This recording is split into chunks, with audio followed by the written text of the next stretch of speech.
Me me kind of ఫ్యాన్స్‌ని చూస్తుంటే మీకేమనిపిస్తుంది అసలు?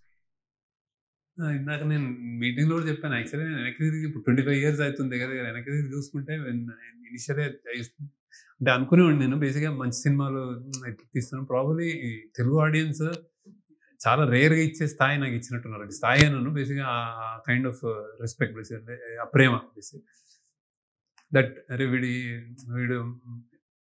చాలా ఇంటర్వ్యూస్‌లో వీడేదో మావాడు అన్న ఫీలింగ్‌లో మాట్లాడేస్తుంటారు వీళ్ళు.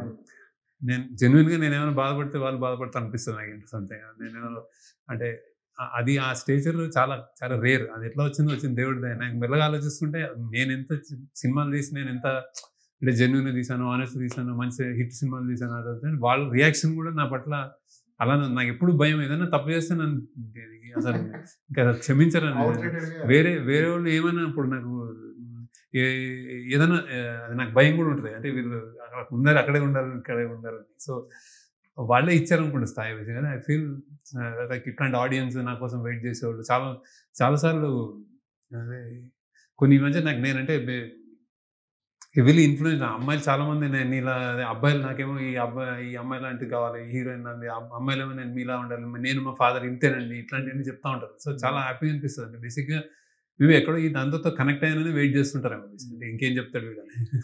మీ మీ సినిమాలతోనే మల్టీప్లెక్స్ ఆడియన్స్ అనే ఒక బ్యాచ్ ఒకటి ఆ పేరు పెట్టి పిలవడం అన్నది మీ సినిమాలతో స్టార్ట్ అయింది. అవును. అప్పుడు నేను నేను నేను చెప్పేవాడిని కూడా ఆ రోజుల్లో అడిగేవారు నన్ను ఇదేంటి మీ ఆడియన్స్ అంటే నేను ఈ మల్టీప్లెక్స్ అనేది పెరుగుతా ఉంటది.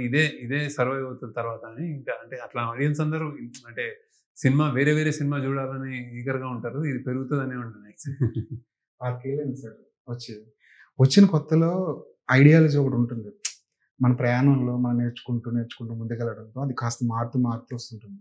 మీరొచ్చిన కొత్తలో ఉన్న ఐడియాలజీ ఇప్పుడు 'శేఖర్ కమ్ములకి' మధ్యలో ఏమైనా మార్పులేనా మీలో మీకు? ఐడియాలజికల్ అంటే బేసిక్‌గా మంచి చెడు అని అంత అదైతే ఉంది. అప్పుడు మంచే, ఇప్పుడు చెడు సంథింగ్ దానిలో ఏం మార్పు లేదు గానీ, నా అవగాహన ఇన్ని రోజుల తర్వాత ప్రాబబ్లీ నేను నేను నా చుట్టూ ఉన్న వ్యక్తులు గానీ, నేను ఎన్వైర్న్‌మెంట్ గానీ, పరిస్థితులు, దేశ పరిస్థితులు, దేశకాల పరిస్థితులు అంటారు కదా! సంథింగ్ ఏజ్ ఇయన్నిటి మూలాన నేను మోర్ అంటే ఒక మోర్ బోల్డర్ అయ్యాను. మోర్ ఇంకా చెప్పాలని ఒక ఏదైనా స్ట్రాంగ్‌గా చెప్పాలని ఒక ఏదైనా వచ్చిందని అనిపిస్తుంది. అంటే ఇది ఏదైనా అంటే రిప్రజెంట్ చేయడం వీక్ పీపుల్‌ని అట్లాంటివేమన్నా అంటే ఇప్పుడు ఆహ్, అలాంటివేమన్నా వచ్చినాయేమో బేసిక్‌గా నాలో బేసిక్‌గా కొంచెం అలా వస్తున్నట్టు అనిపిస్తుంది బేసిక్‌గా. కానీ ఐడియాలజికల్లీ ఎప్పుడైనా మంచి అలానే సడెన్‌గా నేను ఒక చాలా కలలు కంటుంటాను బేసిక్‌గా నేను. ఆ కలల నుంచి నేను రానేమో గానీ అప్పుడప్పుడు ఒక రియాలిటీ హార్ష్‌గా నేను చెప్పాల్సిన అవసరం అంటే నా నా చేతిలో ఈ టూల్ ఉంది కాబట్టి చుట్టూ పరిస్థితులు బట్టి నేనేమైనా చెప్పాలని అనిపిస్తుంది కొన్ని.